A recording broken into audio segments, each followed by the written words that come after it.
our understanding after speaking to many people was that they facilitated the negotiations, the conversations that went on, and that the provision of security remained in the hands of the Pakistani government. Next. Thank you. Heather Rizvi from the Interpress Service. So did you conduct any interviews with the U.S. officials, including John Negroponte, the former U.S. ambassador to the United Nations? Well, we conducted interviews with an important number of U.S. authorities. Some of them both present and former. And some of them requested confidentiality, so I'm not going to refer to whom we spoke specifically, but we were satisfied that we spoke to a very significant number of high-ranking former U.S. authorities who had direct knowledge of the negotiations and the background into Bibi's return to Pakistan. Benny.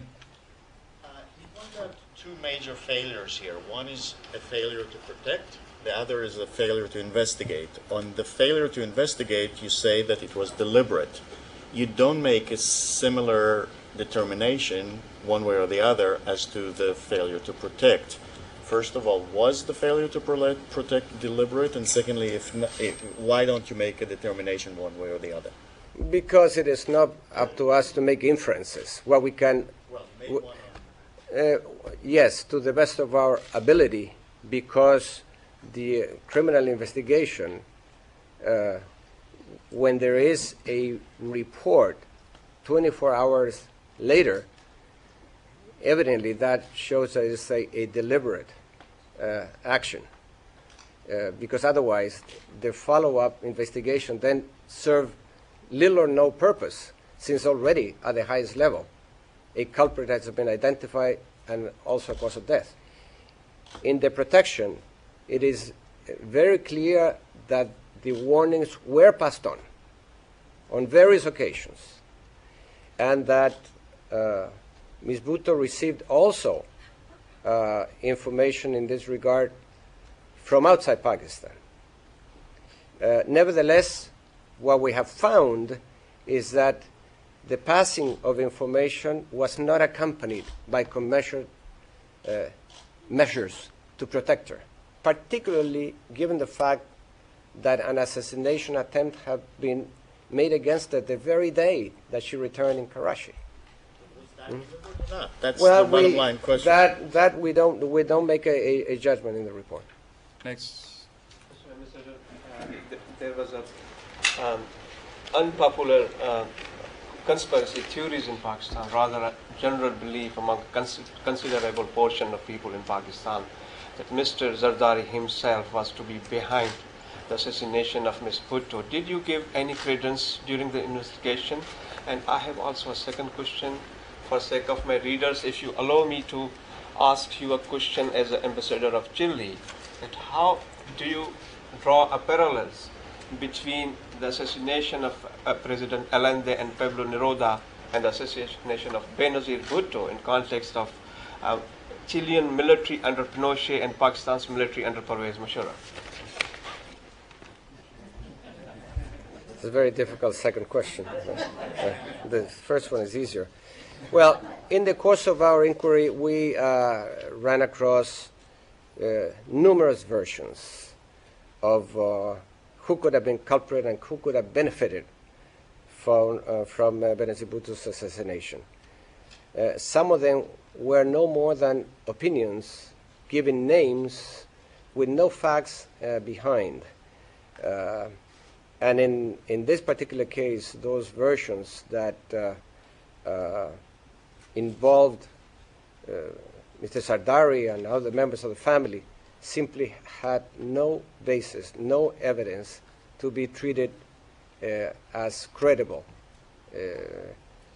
hypothesis. So that even though we heard those, we felt that such conspiracy theories were more the fruit of the lack of a proper investigation.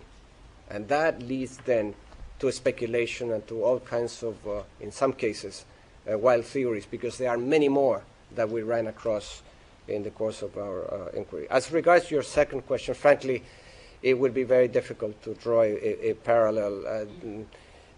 The only thing I would say is that two great people were lost to the world. In one case, Benazir Bhutto, not only for the Pakistanis, but for many throughout the world who admire her in her courage, her democratic commitment, and the same thing in the case of President Allende, whom I had the honor of serving as a very young man. But I won't go any further than that. Okay, we're running out of time. So what I'm going to do, what I'm going to do is I'm going to just take. I can see three people. I'm going to take one question each from you, so that we can wrap it up. Okay, so Matthew, Talal, and then Iftikhar here. So okay.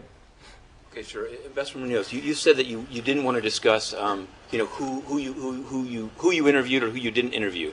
But paragraph 48, you say that the ISI told you that they received intelligence from Saudi Arabia and from the UAE. And you say, in the case of the UAE, their officials confirmed to the Commission X, Y, and Z.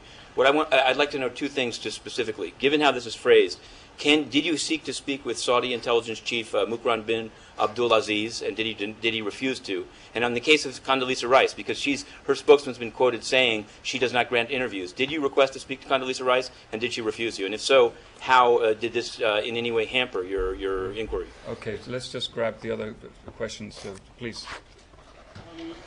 There are some news coming out of Punjab that Punjabi CID have informed you that they have already traced and arrested 4 people and put them in trial. Are these the same 5 people you were talking about? Are there something that happened today or yesterday? And how do you see this news? Okay, final question here. My question has been asked, but I will try another one. This is in regard to your proposal for Truth Commission.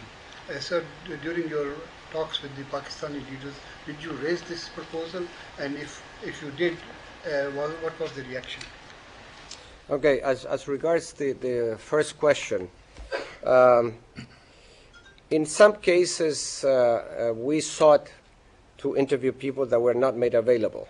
And even though that was the case, we were satisfied that that did not hamper our investigation. In fact, we obtained a very significant amount of information from relevant actors. So even though some people were not made available to us, that did not impinge into our investigations or our findings. As regards the Punjab investigation, we understand.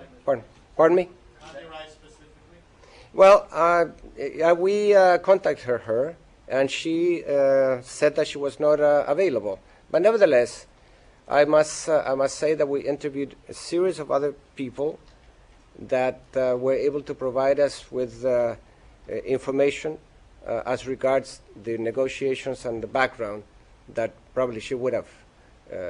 So we were satisfied that we had gathered the relevant information, even though, as I said, she and others were not available.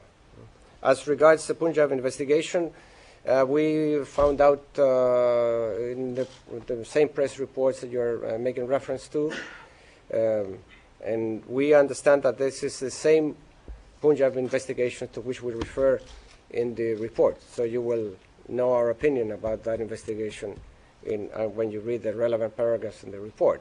If all of a sudden, as a consequence of the presentation of our report, there's new openings and further investigation, that would be extremely positive, so long as it is a credible.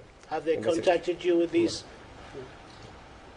As regards the Truth Commission, no, we did not raise it formally, but in exchanges that we had with particular members of civil society, we addressed the issue, and when we addressed it, it was very well received.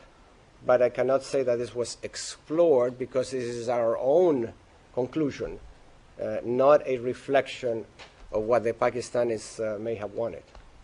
Okay, thank you very much, Ambassador. Thank you very much, Mr. Terosman. Thank you. Thank you.